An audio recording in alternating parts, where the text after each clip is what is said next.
I read this post with a lot of interest. Tape diagrams, the big feelings, the predicament that when you're teaching, as I did, I taught grades K through 6. It's often challenging to ensure that the stimuli we're giving to our students matches their cognitive level.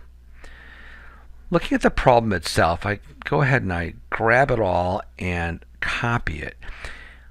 I go to the Conceptua Math website. I'm wondering, would our bar models tool help? So I'm just going to go right here to bar models beta, try the tool. The question is, I'm going to paste it here. If students have an opportunity to see this model like a number of times, problems like this, could it give them a cognitive anchor? Would they have confidence, which the girl definitely lacked? Could they get experience?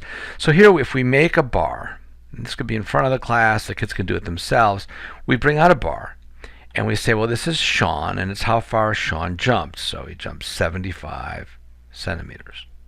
Now we need a bar for James. So we make a new bar, and we call it James. And we say, well, initially we know that James jumped as far as Sean did, and then a little farther. So we grab Sean's amount, just pop it there. And then we say, well, this is going to be additive. So we're using this guy here to add something. And how much are we adding? Well, we're adding 23 centimeters more. If we use this button over on the right, well, we can look at it in a couple of ways as numbers, 75, 23, or Sean plus 23.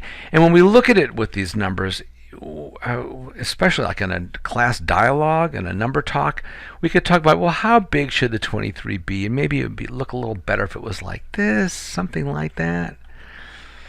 Proportionally, it might help to compare the lengths that Sean and James jumped. And we can also be very specific when we compare the lengths. We could say that James jumped 98 centimeters, 75 plus 23. We have the mental math capability to do that, or we can do it pencil and paper if need be. At any point, we can get feedback. It is true what we've stated. So would this help? This online tool, it's free. Would it help? I'd love to hear from you.